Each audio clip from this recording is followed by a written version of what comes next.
আচ্ছা, এখনকার real estate মার্কেটে একটা স্মার্ট ইনভেস্টমেন্ট বলতে ঠিক কি বোঝায়? চলুন আজকের এই আলোচনায় আমরা মডার্ন স্টুডিও অ্যাপার্টমেন্টের ভেতরের খবরটা জেনে নিই। আর এর জন্য আমরা কিছু ডেটাও দেখব, যেমন বাংলামার্ট.com বা hotels.com.bdর মতো প্ল্যাটফর্মগুলো থেকে। আর বোঝার চেষ্টা করব ফার্নিশড অ্যাপার্টমেন্ট ভাড়া দেওয়াটা আসলে কতটা লাভজনক হতে পারে। শহরের বুকে ভালো একটা লোকেশনে নিজের একটা ফ্ল্যাট, এই স্বপ্নটা তো আমরা অনেকেই দেখি, তাই না? কিন্তু সত্যি বলতে এখনকার বাজারে এই স্বপ্নটা সত্যি করা কিন্তু বেশ কঠিন হয়ে গেছে। কিন্তু এই কঠিন চ্যালেঞ্জটার একটা সমাধান আছে, বেশ স্মার্ট একটা সমাধান, যেটা হয়তো অনেকেই সেভাবে ভেবে দেখেন না। আর সেটা হলো একটা স্টুডিও অ্যাপার্টমেন্ট। তো চলুন আগে রিয়েল এস্টেটের এখনকার অবস্থাটা একটু বুঝে নেওয়া যাক।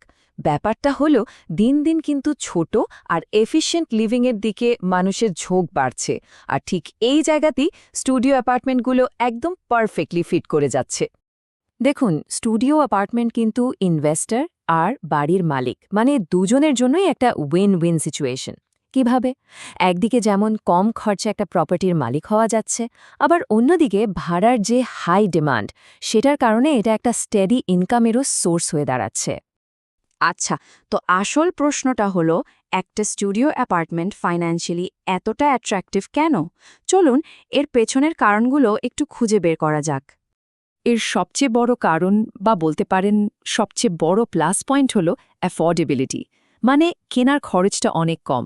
ইয়াং প্রফেশনাল বা যারা প্রথমবার ইনভেস্ট করছেন তাদের জন্য এটা মার্কেটে ঢোকার একটা দারুণ সুযোগ, যেটা একটা বড় অ্যাপার্টমেন্টের ক্ষেত্রে ভাবাই যায় না।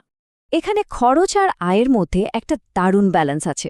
ব্যাপারটা খেয়াল করুন, একদিকে ইউটিলিটি বিল কম, মেইনটেন্যান্স খরচও কম, মানে আপনার মাসিক খরচটা কমে আসছে। আবার অন্যদিকে ভাড়ার চাহিদা অনেক বেশি, তাই একটা ফিক্সড ইনকাম আসছেই। এই দুয়ে মিলে প্রফিট মার্জিনটা কিন্তু বেশ ভালো থাকে। একটা সাধারণ অ্যাপার্টমেন্টের সাথে যদি পাশাপাশি রেখে দেখেন, তাহলেই কিন্তু পার্থক্যটা একদম পরিষ্কার হয়ে যাবে। শুধু যে কেনার সময় টাকা বাঁচছে তা কিন্তু না, এরপর যে মেইনটেনেন্স বা প্রতি মাসের কারেন্ট গ্যাস বিল, সেই খরচগুলোও কিন্তু অনেক কম। আর লম্বা সময়ে এই ছোট ছোট সেভিংসগুলোই আপনার ইনভেস্টমেন্টের রিটার্ন অনেকখানি বাড়িয়ে দেয়। এখন আসি সবচেয়ে গুরুত্বপূর্ণ পয়েন্টে। একটা স্টুডিও অ্যাপার্টমেন্টের আসল পাওয়ারটা কিন্তু লুকিয়ে থাকে তার লোকেশনে। শহরের একদম প্রাইম লোকেশনে একটা ছোট অ্যাপার্টমেন্ট অনেক সময় কিন্তু শহরের বাইরে একটা বড় অ্যাপার্টমেন্টের চেয়েও বেশি ভ্যালুয়েবল আর প্রফিটেবল হতে পারে। ঢাকার কথা যদি ভাবেন, যেমন বসুন্ধরা আবাসিক এলাকা, গুলশান বা উত্তরা, এই জায়গাগুলোতে কি আছে? দারুণ ইনফ্রাস্ট্রাকচার, সিকিউরিটি, যাতায়াতের সুবিধা, সবকিছু। ফলে এখানে ভাড়াটিয়া পাওয়ার জন্য একদমই ভাবতে হয় না। ইনভেস্টরদের জন্য এটা বলতে গেলে একটা গ্যারান্টিড ইনকাম সোর্স।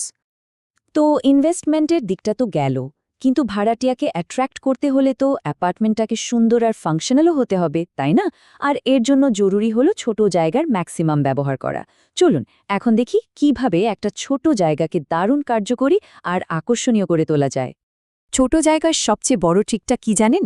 পাশাপাশি না ভেবে ওপর নিচ বরাবর ভাবা, মানে ভার্টিক্যাল স্পেসটাকে কাজে লাগানো। দেয়ালে শেলফ বা ক্যাবিনেট করলে দেখবেন ঘরটা অনেক বেশি খোলামেলা আর বড় লাগছে।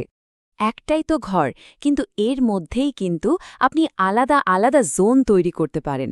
যেমন ধরুন, একটা সুন্দর রাগ বা কার্পেট দিয়ে বসার জায়গাটা আলাদা করে ফেললেন, বা একটা বুকশেলফ দিয়ে ওয়ার্কস্পেস আর বেডরুমের মধ্যে একটা হালকা পার্টিশন তৈরি করলেন। এতে ছোট জায়গাতেও কিন্তু একটা অর্গানাইজড ফিল আসে। তবে ছোট জায়গা সাজাতে গিয়ে অনেকেই কিছু কমন ভুল করে ফেলেন, যেমন জানালা বা হাঁটা চলার রাস্তা ব্লক করে ফার্নিচার রাখা, কিংবা অনেক ছোট ছোট জিনিস দিয়ে ঘরটা ভরে ফেলা। এতে কিন্তু ঘরটা আরও বেশি ছোট আর ক্লাটার্ড লাগে। এর সমাধান কিন্তু বেশ সোজা। অনেক ছোট জিনিসের বদলে এক দুইটা সুন্দর স্টেটমেন্ট পিস রাখুন। মাল্টিফাংশনাল ফার্নিচার ব্যবহার করুন, যেমন সোফা কাম বেড। আর সবচেয়ে বড় ট্রিক হলো আয়না। দেয়ালে একটা বড় আয়না লাগালে ঘরটা জাদুর মতো বড় আর ব্রাইট হয়ে যায়।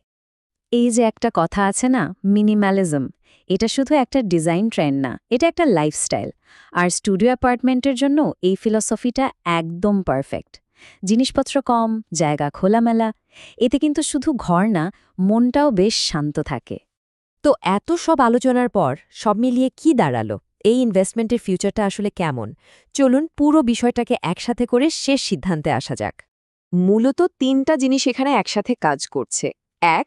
কেনার খরচ কম। ২. ভাড়ার চাহিদা অনেক বেশি। আর ৩. স্মার্ট আর মডার্ন একটা লাইফস্টাইল। এই ৩টার কম্বিনেশনে কিন্তু স্টুডিও অ্যাপার্টমেন্টকে একটা অসাধারণ ইনভেস্টমেন্টের সুযোগ করে দিয়েছে। তাহলে শেষ প্রশ্নটা এটাই থাকলো, ২০২৬ সাল বা তারপরেও রিয়েল এস্টেট মার্কেটে নিজের ফাইন্যান্সিয়াল গ্রোথের জন্য একটা স্টুডিও অ্যাপার্টমেন্টই কি হতে পারে আপনার সবচেয়ে স্মার্ট মুভ? উত্তরটা কিন্তু আপনার পরের ইনভেস্টমেন্ট ডিসিশনটায় হয়তো বদলে দেবে।